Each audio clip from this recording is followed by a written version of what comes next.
La norma oficial mexicana establece, el 046, SSA 2, 2005, establece que se debe detectar violencia, se debe orientar a las personas que están viviendo violencia sobre su derecho a la denuncia y dónde hacerlo. En las más recientes modificaciones se establece incluso la obligación de referirlos o darles la información sobre la Comisión Ejecutiva de Atención a Víctimas y sus similares en el estado en donde se ubiquen. Establece, sí, para las personas mayores de 18,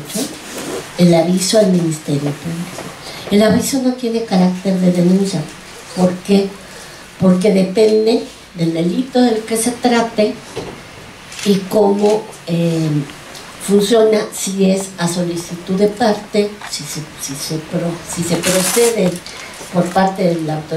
Procuración de Justicia a solicitud de parte o se persigue de oficio. Los delitos que se persiguen de oficio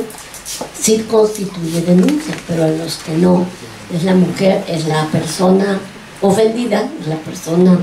afectada quien debe presentar la denuncia, y eso no depende de la Secretaría de Salud, eso depende del sistema de procuración de justicia. En el caso de los menores, sí está establecido que, dado que son menores de edad y no pueden representarse por sí mismos,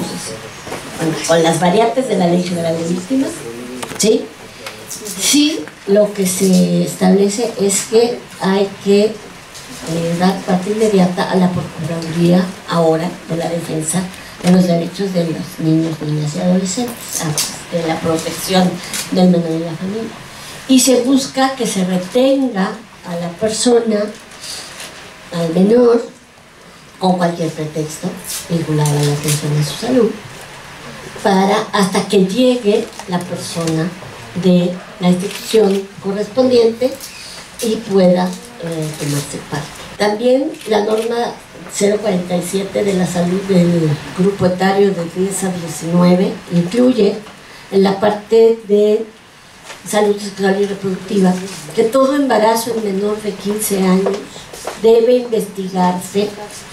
como potencialmente vinculado a violencia de cualquier tipo. Tenemos la intervención de la licenciada Patricia Prado Hernández, presidenta de la Fundación Camino Casase. Sin lugar a dudas, el tema de trata de personas es un tema que ha cobrado relevancia en los últimos años. El abordaje ha sido insuficiente con lo que respecta a la naturaleza misma del crimen que nos ocupa. El alarmante incremento de desaparición de personas, operación y movilidad de bandas delictivas, entre otros aspectos. Aún no se cuenta con datos duros respecto al número de víctimas. Todo lo que tiene son aproximaciones, ¿no? Y tan es así que se siguen manejando los mismos datos de que hay 70,000 víctimas desde el 2000, o sea, no puede ser esto, ¿no? Los mapeos regionales de la incidencia del delito son incipientes, lo mismo que la movilidad y puntos de explotación. No se han analizado aún las condiciones o características de aquellas víctimas que se convierten en victimarias, ni se da seguimiento a los casos sobrevivientes rescatadas posteriores a ese momento, ni hay bases de datos confiables. Tampoco se ha estudiado la conexión entre trata y feminicidios, todo ello aunado al no reconocimiento de este delito como un grave problema en muchas entidades del país. Por otro lado, la investigación, persecución y sanción en cuestión del delito en cuestión no ha logrado coadyuvar de forma suficiente para detener el fenómeno que aumenta de manera alarmante y con ello las graves consecuencias que le acompañan, la creciente descomposición social y la violación de los derechos humanos de las víctimas y sus familiares. Todo lo anterior ha permitido que en México, desafortunadamente, se sitúe en el primer lugar en el mundo en la difusión de pornografía infantil, de acuerdo a datos de la Organización Nacional de la ONU, y el primer lugar en América Latina en comercio sexual. Si bien a México le falta un largo camino por recorrer para poder combatir eficazmente este delito, en lo relativo a la atención y recuperación de las víctimas, la realidad es aún más desoladora, dado que ha sido un tema que escasamente se aborda y donde desafortunadamente las instituciones gubernamentales normativas que han propuesto programas y protocolos de atención están desligadas de la atención directa a los sobrevivientes. Tal es el caso del proyecto de modelo de asistencia y protección a las víctimas de trata que emitió la Comisión Intersecretarial contra la Trata de Personas de SEGO hace algún par de años. Un modelo de atención eficaz requiere, en primer lugar, la distinción clara de las diferentes modalidades de trata y una subclasificación tomando en cuenta otras variables, dado que si hacemos caso omiso de estas distinciones, los resultados de dicha atención van a ser siempre pobres e insuficientes. En los estados donde hay fiscalías de trata que cuentan con refugios, se reciben víctimas de todo tipo de violencia, incluyendo FEVINTRA. FEVINTRA tiene todo tipo de violencia en un mismo lugar, entre las cuales se pueden encontrar sobrevivientes de trata en las diferentes modalidades. Los tiempos de estancia van de 3 a 6 meses en el mejor de los casos, y es ahí donde se asienta la base de la poca funcionalidad de dichos programas y la explicación por qué las sobrevivientes tienden a escapar si son menores de edad o a buscar ser externadas tan pronto les es posible. La razón de ello es que no encuentran la ayuda especializada que por derecho les corresponde, sufriendo discriminación de otras usuarias y muy poca motivación para permanecer dentro de un programa que no les ofrece un proyecto de vida. La atención que requiere un varón que fue obligado a delinquir víctima del crimen organizado no puede ser atendido ni tiene las mismas necesidades que la mujer que fue explotada sexualmente y vendida de 20 a 30 veces por día durante meses o años. Una migrante víctima de explotación laboral presenta daños psicoemocionales diferentes de aquella que fue obligada a la pornografía. Un niño obligado a la mendicidad no puede ser atendido con los mismos protocolos que el que fue obligado a ejercer la prostitución, y es diferente de la niña que en condiciones de calle admite la explotación de su cuerpo a fin de tener dinero para pagar su droga. Si no se comprende a fondo el delito del cual se habla y no se cuenta con protocolos de atención específicos, dependiendo de la modalidad, la mayoría de los esfuerzos para lograr una exitosa recuperación van a ser infructuosos. ¿Cuál es el funcionamiento de canalización de las víctimas de trata? Bueno, esto es en la experiencia de fundación, pero bueno, en términos generales, los refugios de la sociedad civil y las fiscalías de trata o de delitos sexuales deben haber establecido convenios de colaboración con las organizaciones de la sociedad civil para dar la atención a los sobrevivientes de trata, estableciéndose los derechos y obligaciones de ambas partes. Estos convenios no están regulados ni en su forma ni en su fondo. Tenemos el uso de la palabra al maestro Fernando Alberto Negrete. Desde la trinchera de la Procuraduría Federal de Protección de Niños y Adolescentes, nosotros nos queremos pronunciar en el cuidado de las niñas, niños y adolescentes para la que se fue creada la Procuraduría Federal de Protección. Referente a la primera pregunta, que es ¿cuál es el funcionamiento de canalización de las víctimas en la trata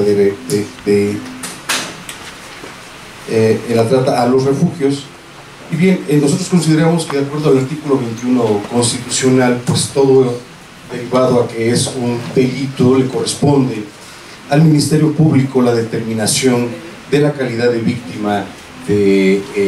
las niñas, niños y adolescentes que están siendo utilizados en este caso. Así pues, el Ministerio Público canalizará, ya bien lo ha comentado la directora del Centro de Atención para Víctimas, a los refugios especializados para trata de niños y niñas y adolescentes, perdón, de trata. Así pues, y de considerarlo, el Ministerio Público solicitará la coadyuvancia de la Procuraduría Federal en caso de que lo requiera para poder atender a las niñas, niños y adolescentes y así restituir sus derechos. Es ahí en donde esta Procuraduría se presenta y puede actuar en consecuencia a la restitución de los derechos de estos niños. Nosotros hemos atendido hemos restituido los derechos de niñas que han sido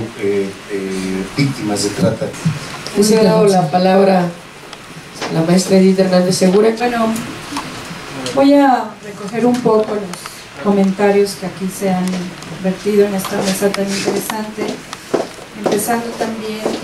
desde mi experiencia como exdirectora del refugio justamente de máxima seguridad de la PGR hace ya un par de años. y ahora en mi experiencia desde la regulación de centros de asistencia social en la Procuraduría Federal de Protección. Y viene esto a colación porque justamente lo que decía la licenciada Patricia, a lo cual estoy totalmente de acuerdo, de este trabajo que se tiene que hacer entre la sociedad y el gobierno, y les platico un poco la experiencia que estamos teniendo en Procuraduría de la regulación de centros, y a lo mejor valdría la pena también empezar a voltear a ver los refugios para también que estos puedan ser regulados desde saber primero cuántos tenemos a nivel república, ¿no? Cuáles son públicos, cuáles son operados por las propias Procuradurías de Justicia, cuáles son de la asociación civil, para partir de ahí a saber qué modelos de atención tienen, porque creo que esto también es muy importante, saber los modelos de atención que sean los adecuados. Lo que se decía aquí también, hay diferentes tipos de víctimas de trato, o sea, no nada más es si la explotación sexual, etcétera,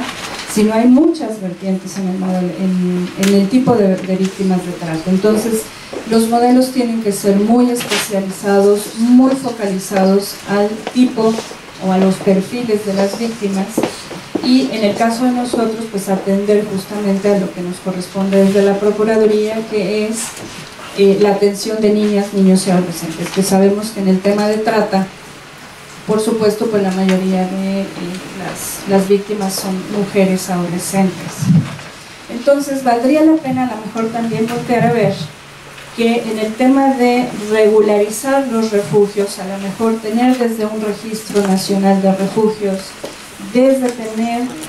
cuáles son los modelos, qué perfiles tienen, qué tipo de víctimas atienden, cuál es el modelo de atención, con qué personal cuentan, porque también sería importante saber con qué personal están contando los refugios, si ese personal es capacitado constantemente. Y de ahí también, digo, lo estoy equiparando a lo que estamos haciendo, por ejemplo, con los centros de asistencia social, en donde también hay visitas de supervisión por parte de la Procuraduría, ¿no? Como autoridad reguladora. Entonces también a lo mejor una autoridad que supervise qué está pasando con los refugios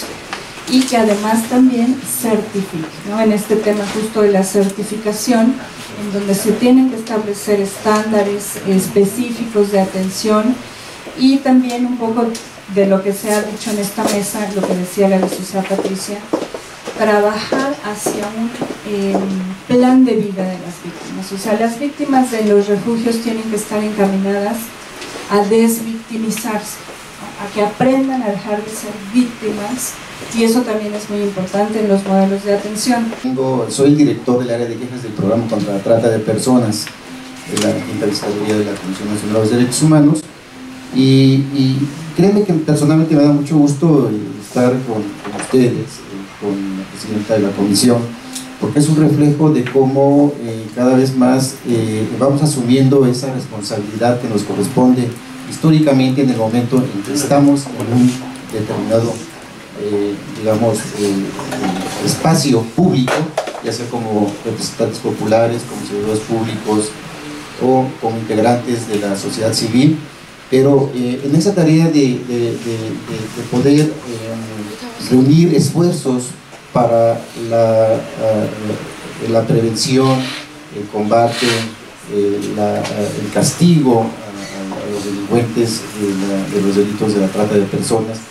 pero el punto delicado y el punto en el cual a veces no hemos puesto mucha atención es en la atención a víctimas. Es ahí donde debemos de enfocar todos nuestros esfuerzos para que el cumplimiento de los instrumentos internacionales, el cumplimiento a la normatividad que nos rige desde nuestra propia Constitución, de todas las demás leyes, la Ley General de Víctimas, la Ley General, en el caso en materia de trata de personas, sea una realidad. Diputado, el caso de atención de víctimas en el asunto de los refugios es fundamental, porque es el lugar precisamente donde se va a alojar a una persona que ha sido brutalmente castigada, violentada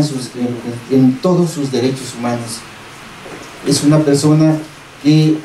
ha perdido su dignidad humana, ha sido una persona que ha quedado degradada por los victimarios como una cosa, de tal manera que los refugios deben ser espacios adecuados para que por lo menos se inicie ese proceso de rehabilitación hasta su completa recuperación.